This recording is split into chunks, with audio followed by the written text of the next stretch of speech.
চিতা কিভাবে এত দ্রুত দৌড়ায়? ফর্মুলা 1 রেসিং কার দেখেছেন নিশ্চয়ই।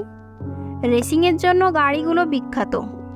চিতাকে এই রেসিং কারের সঙ্গে তুলনা করতে পারেন। বিশ্বের সবচেয়ে দ্রুততম স্তন্যপায়ী প্রাণী এটি। ঘন্টায় প্রায় 120 কিলোমিটার গতিতে দৌড়াতে পারে। কিন্তু কেন চিতা এত দ্রুতগামী? এমন কী বৈশিষ্ট্য আছে এর, যে কারণে এতটা দ্রুত দৌড়াতে পারে? চিতার শারীরিক গঠনের কারণেই এরা এত দ্রুত ছুটতে পারে। দ্রুত ছোটার পেছনে এদের ওজনও বড় ভূমিকা রাখে। একটি প্রাপ্তবয়স্ক পুরুষ চিতার গড় ওজন 41 থেকে 45 কেজি, আর নারী চিতার ওজন 36 থেকে 37 কেজি। এর পাশাপাশি চিতার দ্রুত দৌড়ানোর আরও 5টি কারণ রয়েছে। নাম্বার 5, লম্বা পা। অন্যান্য বিড়াল জাতীয় প্রাণীর তুলনায় চিতার পা লম্বা। এদের পায়ের হাড়ও বেশি প্রসারিত। খেয়াল করে দেখবেন, দ্রুত দৌড়ানোর সময় চিতার হয় সামনের পা নয়তো পেছনের পা মাটিতে থাকে। দুই পা একসঙ্গে মাটিতে থাকে না। মাঝে মধ্যে এদের দুই পাই শূন্যে ভেসে থাকে, তবে সেটা মাত্র 1 সেকেন্ডের মতো।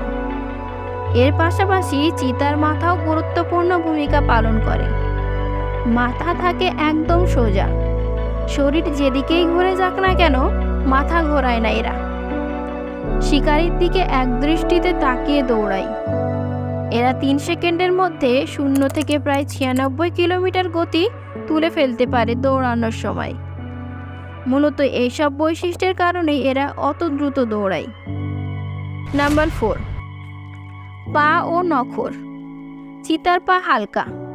এছাড়া নখের কারণে এরা দ্রুত দৌড়াতে পারে।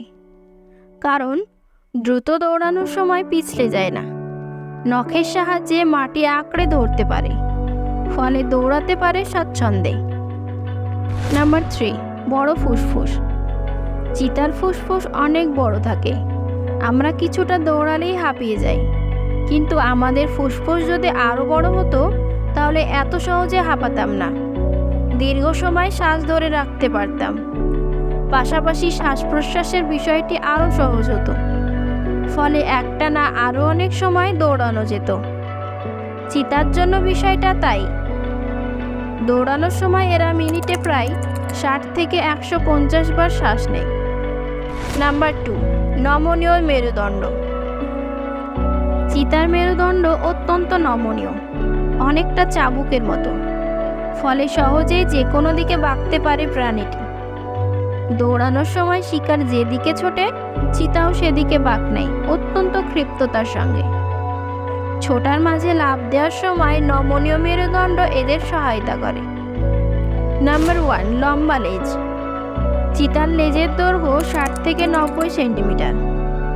এদের পেশিবহুল লেজটি মাথা ও শরীরের দৈর্ঘ্যের অর্ধেক। লেজের এই ভারসাম্যের কারণে চিতা অতি দ্রুত দৌড়াতে পারে। তো ভিউয়ার্স, আজকের ভিডিওটি ভালো লাগলে অবশ্যই একটা ভিডিওতে লাইক করবেন, আর আমার চ্যানেলে নতুন হয়ে থাকলে চ্যানেলটিকে সাবস্ক্রাইব করে দেবেন।